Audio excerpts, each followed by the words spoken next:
P ജയരാജനും Prakash ജാവദേക്കറും തമ്മിലുള്ള കൂടിക്കാഴ്ചയും അതുമായി ബന്ധപ്പെട്ട വിവാദങ്ങളൊക്കെ ഇപ്പോഴും ചർച്ചയായിക്കൊണ്ടിരിക്കുകയാണ്. കഴിഞ്ഞ ദിവസം മുഖ്യമന്ത്രി പിയെ പിന്തുണച്ചുകൊണ്ടും എന്നാൽ പിയെ എതിർത്തുകൊണ്ടുമുള്ള പ്രതികരണം നടത്തി. പ്രതിപക്ഷത്തിനൊക്കെ വലിയ രീതിയിലുള്ള സന്തോഷമായി. പി എന്ന് പറയുന്ന ഒരാൾ BJPയിലേക്ക് പോവുകയാണ് എന്നുള്ളൊരു ആരോപണം ഉയർത്താൻ ഒക്കെ അവർക്ക് സാധിച്ചു, പ്രത്യേകിച്ചും സുധാകരനൊക്കെ. ഇപ്പം നമ്മുടെ പ്രതിപക്ഷ നേതാവ് പറയുകയാണ് മുഖ്യമന്ത്രി പിയെ തള്ളി പറഞ്ഞിട്ടില്ല, മുഖ്യമന്ത്രിയുടെ അറിവോട് കൂടിയിട്ടാണ് പി ജയരാജൻ ജാവദേക്കറിനെ കണ്ടത് എന്നാണ് അദ്ദേഹം പറയുന്നത്. ആരാണ് ഇവിടെ യഥാർത്ഥ പ്രതി, പി ആണോ അതോ മുഖ്യമന്ത്രിയാണോ? അല്ല, ശരിയാണ്. ഈ വാർത്ത ഒരു ബോംബ് പോലെയാണ് കഴിഞ്ഞ ദിവസം നമ്മുടെ സമൂഹത്തിൽ വന്ന് പതിച്ചെന്നുള്ള കാര്യത്തിൽ തർക്കമില്ല. അതിൻ്റെ പ്രധാനപ്പെട്ട കാരണം ആരോപണത്തിന് ഇപ്പോൾ വിധേയമായി നിൽക്കുന്നത് പി ജയരാജനും അതേപോലെ തന്നെ CPM-ആണ്.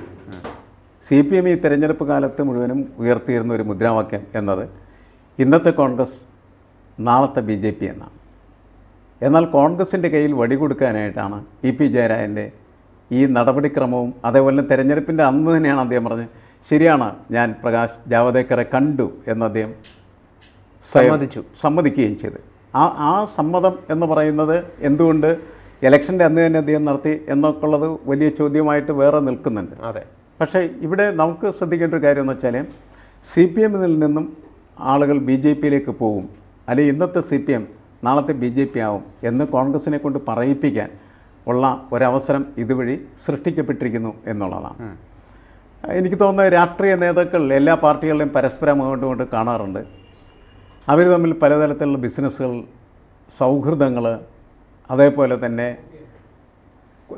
കൊടുക്കൽ വാങ്ങലുകൾ ഇതൊക്കെ നടക്കാറുണ്ട്. അവർ പക്ഷേ സ്റ്റേജിൽ പ്രത്യക്ഷപ്പെട്ടതിന് ശേഷം അവർ കേരളത്തിലെ ജനങ്ങളോട് അല്ലെങ്കിൽ ഇന്ത്യയിലെ ജനങ്ങളോട് പ്രഖ്യാപിക്കും വളരെ വ്യത്യസ്തമായിട്ടുള്ള രീതിയിൽ. ഒരു രാഷ്ട്രീയ നേതാവിന് മറ്റൊരു രാഷ്ട്രീയ നേതാവിനെ കാണാൻ പാടില്ല. ഉദാഹരണത്തിന് പ്രേമേന്ദ്രനെ പ്രധാനമന്ത്രി മോദി ഒരു സദ്യ കൊടുത്ത സമയത്ത് CPM അതിനെ അതിശക്തമായിട്ട് എതിർത്തിരുന്നു. ആ ഒരു സദ്യ ഉണ്ട്, പ്രേമേന്ദ്രൻ BJPയിലേക്ക് പോകാൻ പോകുന്നു എന്ന് പറഞ്ഞ പ്രചരണമാണ് അന്ന് ഉയർത്തിയിരുന്നത്. അങ്ങനത്തെ ഒരു പ്രചരണം ഉയർത്തിയ ഒരു പാർട്ടിയെ സംബന്ധിച്ചിടത്തോളം പി ജയരാജൻ്റെ ഈ സന്ദർശനം എന്ന് പറയുന്നത് വലിയ തരത്തിൽ മാനക്കേടും നാണക്കേടും ഉണ്ടാക്കിയിരിക്കുന്നു എന്നുള്ള കാര്യത്തിൽ തർക്കമില്ല. ഒരുപക്ഷെ പി കാണാൻ പോയിരിക്കുന്നത് വ്യക്തിപരമായിട്ടുള്ള എന്തെങ്കിലും കാര്യം നേടാൻ വേണ്ടിയായിരിക്കാം, അല്ലെങ്കിൽ നടപ്പാക്കാൻ വേണ്ടിയിട്ടായിരിക്കാം. ഇങ്ങോട്ട് വന്ന് കണ്ടു. പ്രത്യേകിച്ച് അദ്ദേഹത്തിൻ്റെ മകൻ, അത് മകൻ്റെ പിറന്നാളിന് വന്ന് ചിലപ്പോൾ വെറുതെ ക്ഷണിക്കാതെ പ്രകാശ് ജാവദേക്കറെ പോലെയുള്ള ഒരു നേതാവ് ഏതെങ്കിലും സദ്യക്ക്, വിളിക്കാത്ത സദ്യക്ക് പോകുന്ന ഒരാളാണ് നമുക്ക് കണക്കാക്കാൻ പറ്റില്ല. അപ്പോൾ ഇവരൊക്കെ തമ്മിൽ വലിയ സുഹൃത്തുക്കളാണ്, വലിയ സൗഹൃദങ്ങളുണ്ട്, കച്ചവടങ്ങളുണ്ട്. പക്ഷേ സാധാരണക്കാരായിട്ടുള്ള ആളുകളെ സംബന്ധിച്ചിടത്തോളം അത് അറിയാൻ പാടില്ലാത്തതാണ്. അതുകൊണ്ടാണ് ഈ നേതാക്കൾ അങ്ങോട്ടും ഇങ്ങോട്ടും അയാൾ അവിടെ കയറിയിട്ടോ കണ്ടിട്ടോ അയാൾ പോകുമ്പോൾ ഉണ്ടോ എന്ന് ഇവർ പ്രചാരണം നടത്തുന്ന സമയത്ത് അത് പെട്ടെന്ന് സാധാരണക്കാർ വിശ്വസിക്കാനായിട്ട് ഇടവരുന്നത്.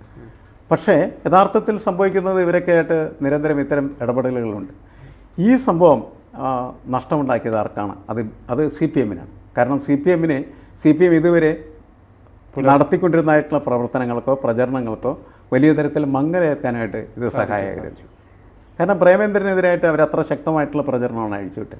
അതിനേക്കാൾ എത്രയോ ശക്തമായിട്ടുള്ള പ്രചരണം ഇപ്പോൾ ഈ വിഷയത്തിൽ നടത്താം. പ്രത്യേകിച്ച് ശോഭാ സുരേന്ദ്രനാണ് കയറി അടിച്ചത് പി ജയരാജൻ BJP ചേരാനായിട്ട് വന്നിരിക്കുകയാണ് എന്ന് പറഞ്ഞ്. BJP ചേരാൻ അയാൾ ചെല്ലണമെന്നില്ല, പക്ഷേ പൊളിറ്റിക്കലായിട്ട് ശോഭ അങ്ങനെ പറഞ്ഞിട്ടുണ്ടാകും. കാരണം ശോഭയ്ക്കെതിരായിട്ട് നന്ദകുമാർ പറയുന്നു. ഇങ്ങനെ ആർക്കെതിരെ ആര് പറയുന്നു, എന്തൊക്കെയാണ് സംഭവം എന്നൊന്നും നമുക്ക് തിരിച്ചറിയാൻ പറ്റാത്ത രീതിയിൽ കാര്യങ്ങൾ പോയിക്കൊണ്ടിരിക്കുന്ന വളരെ കുഴമറിഞ്ഞിരിക്കുന്നതായിട്ടുള്ള ഒരു സാഹചര്യമാണ് നിലനിൽക്കുന്നത് എന്ന് നമുക്കറിയാം. ഇപ്പോൾ എല്ലാവരും അവരവരുടെ യുക്തിക്കനുസരിച്ചിട്ട് എതിരാളികൾക്കെതിരെ ബോംബ് ഉപയോഗിക്കാനായിട്ട് പരിശ്രമിച്ചുകൊണ്ടിരിക്കുന്നു എന്ന് മാത്രമേ ഉള്ളൂ. സതീശനൊരു അവസരം കിട്ടി, സതീശനെ അടിച്ചു. എന്താണ് സതീശൻ പറഞ്ഞത്? ഇത് പിണറായി വിജയൻ നടത്തിയ ഒരു കച്ചവടത്തിൻ്റെ ഭാഗമാണ്. പിണറായി വിജയനാണ് പി ജയരാജനെ അങ്ങോട്ട് അയച്ചത്. എന്നിട്ട് ഇപ്പോൾ സാധനങ്ങളെല്ലാം പുറത്തായ സമയത്ത് ഒറ്റ കൊടുത്തു, അല്ലെങ്കിൽ കാലുവാരി അയാളെ ബലിയാടാക്കും. അതൊക്കെ ഇവരുടെ വ്യാഖ്യാനങ്ങളാണ്. ഇതൊക്കെ ഇതിനകത്തുണ്ട്. എന്തിനാണ് ഇങ്ങനത്തെ ഒരു സംവിധാനത്തിലേക്ക് പാർട്ടി പോകുന്നത് എന്നാണ് സാധാരണക്കാരായിട്ടുള്ള ആളുകൾ ചോദിക്കുക. പ്രധാനപ്പെട്ട ഒരു സംശയം എന്ന് പറയുന്നത് പിക്ക് കഴിഞ്ഞ ദിവസമാണ് ഞാൻ കണ്ടിരുന്നു എന്നുള്ള കാര്യമൊക്കെ സമ്മതിച്ചത്. പിക്ക് ഇത് കഴിഞ്ഞതിന് ശേഷം ജൂൺ 4 കഴിഞ്ഞതിന് ശേഷം പ്രതികരണം നടത്തായിരുന്നു. അതിൻ്റെ തലേന്ന് അന്ന് തന്നെ ഇ പി ഇത്തരം രീതിയിലുള്ളൊരു പ്രതികരണം നടത്തിയത് ബോധപൂർവമായിരിക്കുമോ അതോ അദ്ദേഹത്തിൻ്റെ ഭാഗത്തു നിന്ന് സംഭവിച്ച വീഴ്ചയായിരിക്കും? അല്ല, ഇ പി പലപ്പോഴും പലതും വിളിച്ചു പറയും. ഇ പി അത്ര എന്താണ് ശക്തമായിട്ടുള്ള രീതിയിൽ കാര്യങ്ങൾ മനസ്സിനകത്ത് സൂക്ഷിക്കാൻ പറ്റുന്ന ഒരു തന്ത്രജ്ഞതയുള്ള ഒരാളായിട്ട് എനിക്ക് തോന്നിയിട്ടില്ല. അയാൾക്ക് തോന്നുന്നത് വിളിച്ചറിയും, അയാൾക്ക് പിണക്കമുണ്ടെങ്കിൽ അയാൾ പിണക്കം അവതരിപ്പിക്കും. ഈ വിഷയമായിട്ട് മുന്നോട്ട് പോയി കഴിഞ്ഞാൽ നമുക്ക് മനസ്സിലാക്കാൻ കഴിയുന്നത് എന്താണ്, ഇ പിയുടെ പ്രത്യാശയ്ക്കും പ്രതീക്ഷകൾക്കനുസരിച്ച് പാർട്ടി അദ്ദേഹത്തിന് സ്ഥാനമാനങ്ങൾ നൽകിയില്ല എന്ന പരാതി അതിശക്തമായിട്ടുണ്ടായിരുന്നു.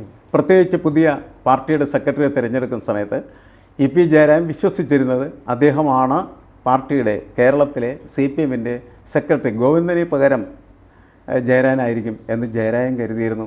പൊതുവെ പുറത്തുള്ളവരുമൊക്കെ കരുതിയിരുന്നു എന്നാണ് നമ്മൾ മനസ്സിലാക്കേണ്ടത്. പക്ഷേ സംഭവിച്ചെന്താണ്, ഗോവിന്ദ മാസ്റ്ററാണ് പാർട്ടിയുടെ സെക്രട്ടറിയായിട്ട് തിരഞ്ഞെടുക്കപ്പെട്ടത്. അന്ന് ഇ പി പിണങ്ങിയിട്ട് ജാഥയിലൊന്നും അദ്ദേഹം പങ്കെടുക്കാൻ നടന്നു. ഇടതുപക്ഷ ജനാധിപത്യത്തിൻ്റെ കൺവീനറാണ്, എന്നിട്ട് അദ്ദേഹം അങ്ങും പോയില്ല, ഒന്നും ചെയ്തില്ല. ആ സമയത്ത് എനിക്ക് തോന്നുന്നു ഈ എന്താണ് നമ്മളുടെ നന്ദകുമാറിൻ്റെ അമ്മയുടെ പിറന്നാളിൽ പങ്കെടുക്കാനായി അദ്ദേഹം എറണാകുളത്ത് വന്നു. ഒക്കെ വളരെ രസകരമായിട്ടുള്ള കാര്യമാണ്. അങ്ങനെ ഒക്കെ സംഭവിച്ച ആ ചരിത്രം ഒക്കെ പരിശോധിച്ച് കഴിഞ്ഞാൽ ഇ പി പാർട്ടിയുമായിട്ട് പിണങ്ങി നിൽക്കുകയാണ് എന്ന് പറയുന്ന വാദത്തിന് ശക്തി ഉണ്ടാകും. അങ്ങനെ അദ്ദേഹം പിണങ്ങി നിൽക്കുകയാണെങ്കിൽ എന്തുകൊണ്ട് അദ്ദേഹത്തിന് ഒന്ന് പാർട്ടി മാറി മറ്റൊരു പാർട്ടിയിൽ കയറിക്കൂടാ എന്ന് ചിന്തിക്കാവുന്നതാണല്ലോ, അല്ലേ? സാമാന്യമായിട്ടുള്ള യുക്തിയെല്ലാം വെച്ച് ആ യുക്തിയുടെ അടിസ്ഥാനത്തിലാണ് ഇപ്പോൾ ഇവരെല്ലാം പറയുന്നത് അദ്ദേഹം പാർട്ടി മാറുന്നതിന് വേണ്ടിയിട്ടാണ് ജാവദേക്കറെ കണ്ടിരുന്നതെന്ന്. എനിക്കങ്ങനെ തോന്നുന്നില്ല, ഞാനങ്ങനെ ഇ പിയെ വിലയിരുത്തുന്നില്ല. പക്ഷേ ഇ പി നല്ല ബിസിനസ്സുകാരനാണ്. ഇ പി നല്ലൊരു കമ്മ്യൂണിസ്റ്റാണോ? അല്ല, ഇ പി കമ്മ്യൂണിസ്റ്റാണോ എന്ന് ചോദിച്ചു കഴിഞ്ഞാൽ എത്രയോ കാലമായിട്ട് അദ്ദേഹം ഈ പാർട്ടിക്കകത്ത് നിൽക്കുന്ന കമ്മ്യൂണിസ്റ്റ് എന്ന് പറഞ്ഞാൽ കമ്മ്യൂണിസ്റ്റ് എന്നുള്ള അർത്ഥത്തിലല്ല ചോദിക്കേണ്ടത്. ഇ പി നല്ല CPM ആണോ എന്ന് ചോദിച്ചാൽ നമ്മൾക്ക് എന്ത് പറയേണ്ടി വരും, നല്ല CPM ആണെന്ന് പറയേണ്ടി വരും. കമ്മ്യൂണിസ്റ്റ് ഐഡിയോളജിയായിട്ട് ബന്ധപ്പെട്ട പല കാര്യങ്ങളിലും നമുക്ക് അതിൽ തർക്കങ്ങളുണ്ടാകാം, അത് വിടുക. ഇ പി എന്താ പറഞ്ഞത്, കാലം മാറിയിരിക്കുകയാണ്, കാലത്തിനനുസരിച്ച് സഹാക്കൾ മാറണം, പാർട്ടി മാറണം, പഴയ കാലമല്ല, അല്ലേ? പരിപ്പുടെയും കട്ടൻ ചായയുടെയും കാലം അല്ല എന്ന ആളുകൾ തിരിച്ചറിയണം എന്ന് പറയുന്ന ഒരു യാഥാർത്ഥ്യ ബോധം നമ്മുടെ മുന്നിൽ അവതരിപ്പിച്ച് ഇ പി ആയിരുന്നു. പക്ഷേ ഈ കട്ടൻ ചായയും പരിപ്പുടെയും എന്നൊക്കെ പറയുന്ന ഒരു പ്രതീകമാണ്. എങ്ങനെയായിരിക്കണം സഹാക്കൾ ജീവിക്കേണ്ടത് എന്ന് ചോദിച്ചാൽ കണ്ടവൻ്റെ കാശെടുത്ത് നിന്നല്ല സഹാക്കൾ ജീവിക്കേണ്ടത് എന്നാണ് കമ്മ്യൂണിസ്റ്റുകാർ പറയുന്നത്. മനസ്സിലായി? അതിന് പകരമായിട്ട് ആ ഒരു ആശയത്തെ മാറ്റി നിർത്തി പുതിയ കാലത്തിനനുസരിച്ച് സഹാക്കൾ ജീവിക്കണം എന്നുള്ള അഭിപ്രായമാണ് ഇ പി പ്രകടമാക്കി. അങ്ങനെ അതിലൊരു യാഥാർത്ഥ്യബോധം അദ്ദേഹം പ്രകടമാക്കുന്നുണ്ട് എന്ന് നമുക്കറിയാം. പക്ഷേ അദ്ദേഹവുമായി ബന്ധപ്പെട്ട ആരോപണങ്ങളൊക്കെ പരിശോധിക്കുമ്പോൾ പലപ്പോഴും ബിസിനസ്സുമായിട്ട് ബന്ധപ്പെട്ട കാര്യങ്ങളാണ്. കമ്മ്യൂണിസ്റ്റ് മൂല്യങ്ങൾക്ക് അത്ര വലിയ പ്രാധാന്യമൊന്നും ഈ കാര്യത്തിൽ അദ്ദേഹം കൊടുക്കാറില്ല. അദ്ദേഹത്തിൻ്റെ റിസോർട്ട്, അദ്ദേഹത്തിൻ്റെ ഭാര്യ, അദ്ദേഹത്തിൻ്റെ മകൻ ഒക്കെ അതിൽ വലിയ പങ്കാളികളാണ്, ആരോപണത്തിന് വിധേയമായി നിൽക്കുന്ന ഒന്നാണ്. അപ്പോൾ അങ്ങനെയൊക്കെ നമ്മൾ കാര്യങ്ങൾ പരിശോധിക്കുന്ന സമയത്ത് ഇ പി നല്ല കമ്മ്യൂണിസ്റ്റാണോ എന്നല്ല ചോദിക്കേണ്ടത്, ഇപ്പോൾ നല്ല CPM കാരനാണോ എന്നാണ് ചോദിക്കേണ്ടത്. എൻ്റെ അഭിപ്രായത്തിൽ ഇ പി നല്ല CPM കാരനാണെന്നുള്ള അഭിപ്രായത്തിൽ തർക്കമില്ല. ഇപ്പം കഴിഞ്ഞ ദിവസം മുഖ്യമന്ത്രി ആരും എവിടെയും കേട്ടിട്ടില്ലാത്ത പഴഞ്ചൊല്ലൊക്കെ ഉപയോഗിച്ചുകൊണ്ടാണ് ഇ പിയെ പ്രതിരോധിക്കുകയും എന്നാൽ പിന്തുണയ്ക്കുകയൊക്കെ ചെയ്യുന്നത്. ശിവനുമായിട്ടാണ് മുഖ്യമന്ത്രി ഇ പിയെ തുലനം ചെയ്തത്. ശിവൻ അനാവശ്യ കൂട്ടുകെട്ടിൽ കൂടിയാൽ പാപിയായി തീരും എന്നാണ് മുഖ്യമന്ത്രിയുടെ പ്രതികരണം. അല്ല, മുഖ്യമന്ത്രി അദ്ദേഹത്തിൻ്റെ ആശയങ്ങൾ പ്രകടമാക്കാൻ വേണ്ടി അദ്ദേഹത്തിന് സൗകര്യമുള്ളതായിട്ടുള്ള പഴഞ്ചൊല്ലുകൾ സ്വീകരിക്കുന്നു എന്ന് മാത്രമേ നമ്മൾ കണക്കാക്കേണ്ടുള്ളൂ. അത് ഉചിതമായ രീതിയിൽ അദ്ദേഹത്തിൻ്റെ ആശയം അവതരിപ്പിക്കാൻ വേണ്ടിയിട്ടാണ്. ഇപ്പോൾ ഇ പിയെ തള്ളുക, അതേപോലെ തന്നെ ഇ പിയെ കൊള്ളുക, ഒരു വശത്തൂടെ കൊള്ളുകയും ഒരു വശത്തൂടെ തള്ളുകയും ചെയ്യേണ്ടത് ആവശ്യമാണ്. ഇ പിയെ തള്ളിയില്ല എന്നാണ് പറയുന്നത്. ഇ പിയും നന്ദകുമാർ തമ്മിലായിട്ടുള്ള ബന്ധത്തെയാണ് തള്ളിയത് എന്നാണ് പറയുന്നത്. എന്നുവെച്ചാൽ അത് നന്ദകുമാർ എന്ന് പറയുന്നത് ആരാണ്? ഇടനിലക്കാരനാണ് അദ്ദേഹം പറയുന്നത്. ദല്ലാൾ എന്ന പേരിലാണ് അദ്ദേഹം അറിയപ്പെടുന്നത്. എന്നുവെച്ചാൽ എല്ലാ പാർട്ടിയുടെ നേതാക്കന്മാരുമായിട്ട് നിരന്തരമായിട്ട് ബന്ധം സ്ഥാപിക്കുകയും ആ ബന്ധത്തിൻ്റെ അടിസ്ഥാനത്തിൽ ഓരോരോ കാര്യങ്ങൾ ചെയ്യുകയും ചെയ്യുന്ന ഒരു വ്യക്തി എന്ന നിലക്കാണ് ഇ പി നമ്മൾ കണക്കാക്കേണ്ടത്. ഇ പി ഇടനിലക്കാരനായിട്ട് മാറുകയാണ് ചെയ്യുന്നത്. നന്ദകുമാറിനെ പോലെയുള്ള മറ്റ് CPM-നകത്ത് ഒരു വലിയ ഇടനിലക്കാരനായിട്ട് ആര് നിൽക്കുകയാണ്? ഇ പി നിൽക്കുകയാണ് ചെയ്യുന്നത്. ഇത് നേരത്തെ വലിയ വിവാദമായത് സാന്റിയാഗോ മാർട്ടിൻ്റെ പണം വാങ്ങിച്ച കേസിലെ ദേശാഭിമാനിക്ക് വേണ്ടിയിട്ട് ബോണ്ട് വാങ്ങിച്ചെന്ന് ദേശാഭിമാനിക്ക് വാങ്ങിച്ച ബോണ്ട് തിരിച്ചു കൊടുക്കാനായിട്ട് പാർട്ടി തീരുമാനിക്കുകയാണ് ചെയ്തത്. അപ്പോൾ ഇ പി ജയരാജൻ എന്ന് പറയുന്നത് എപ്പോഴും അങ്ങനെയാണ്, പാർട്ടിക്ക് വേണ്ടിയുള്ള ഫണ്ട് എങ്ങനെ റേസ് ചെയ്യണം അത് ഇ പിയോളം നന്നായിട്ട് ആർക്കും തന്നെ അറിയാൻ പാടില്ല. അതുകൊണ്ടാണ് ഇ പി പാർട്ടിയിൽ ഏറ്റവും നല്ല കച്ചവടക്കാരനായിട്ട് മാറി നിൽക്കുന്നത് എന്നാണ് നമ്മൾ മനസ്സിലാക്കേണ്ടത്. ഇതിൽ മുഖ്യമന്ത്രിയുടെ ഒരു റോൾ എന്താണ്? മുഖ്യമന്ത്രിക്ക് ജാവേദ്കറുമായിട്ട് ബന്ധമുണ്ട്, ജാവേദ്കറുമായിട്ടുള്ള കൂടിക്കാഴ്ച നേരത്തെ തന്നെ മുഖ്യമന്ത്രിക്ക് അറിയായിരുന്നു എന്നൊക്കെയാണ് പ്രതിപക്ഷം ഇപ്പോൾ ആരോപിക്കുന്നത്. അല്ല, മുഖ്യമന്ത്രിക്ക് ആരുമായിട്ടും ബന്ധമില്ലാത്ത, എനിക്ക് തോന്നുന്നത് BJP ഗവൺമെൻറ്റിൽ നരേന്ദ്രമോദിയായിട്ടും അതേപോലെ തന്നെ നിതിൻ ഗഡ്കരിയായിട്ടൊക്കെ എത്രയോ നല്ല ബന്ധമാണ് പിണറായി വിജയൻ പുലർത്തിക്കൊണ്ടിരിക്കുന്നത്. പക്ഷേ അതൊക്കെ ഒരു രാഷ്ട്രീയ പാർട്ടിയുടെ നേതാവ് മറ്റൊരു രാഷ്ട്രീയ പാർട്ടിയുടെ നേതാവുമായിട്ട് പുലർത്തുന്ന ബന്ധങ്ങളെപ്പോലെയുള്ള ബന്ധമായിട്ടാണ് വ്യാഖ്യാനിക്കപ്പെടുക. ഇവിടെ ഇതിങ്ങനെ ഈ ഒരു രഹസ്യമായ ഒരിടപാടായിട്ട് EPയുടെ പോക്ക് വന്ന സമയത്താണ് അത് മറ്റു രീതിയിൽ വ്യാഖ്യാനത്തിനുള്ള ഒരു സ്പേസ് ഉണ്ടാക്കിക്കൊടുത്തിരിക്കുന്നത്. അത് നമ്മൾ മനസ്സിലാക്കേണ്ട കാര്യം. ഇപ്പോൾ ത്രിപുരയിലും ബംഗാളിലുമൊക്കെ CPMൻ്റെ പല പാർട്ടി ഓഫീസുകളും BJP ഓഫീസുകളായി മാറിയിട്ടുണ്ട്. ഭാവിയിൽ അങ്ങനെ സംഭവിക്കുമോ? ഒരുപാട് ഒഴുക്ക് CPMൽ നിന്ന് BJPയിലേക്ക് നമുക്ക് കാണാൻ വേണ്ടി സാധിക്കും. അല്ല, രാഷ്ട്രീയ പാർട്ടികളുടെ അധികാരം നഷ്ടമാകുമ്പോൾ അധികാരത്തോടൊപ്പം ഒട്ടി നിൽക്കുന്നതായിട്ടുള്ള ആളുകളും നേതാക്കളും ആ പാർട്ടിയിൽ നിന്ന് ഒഴുകി പുറത്തേക്ക് പോകും. ഇപ്പോൾ കോൺഗ്രസ്, ഇന്ത്യയിൽ കോൺഗ്രസ് മാത്രമല്ലേ ഉണ്ടായിരുന്നുള്ളൂ. അതെ, കോൺഗ്രസിൽ നിന്നാണ് ബാക്കി എല്ലാ രാഷ്ട്രീയ പാർട്ടികളൊക്കെ ഉണ്ടായത്.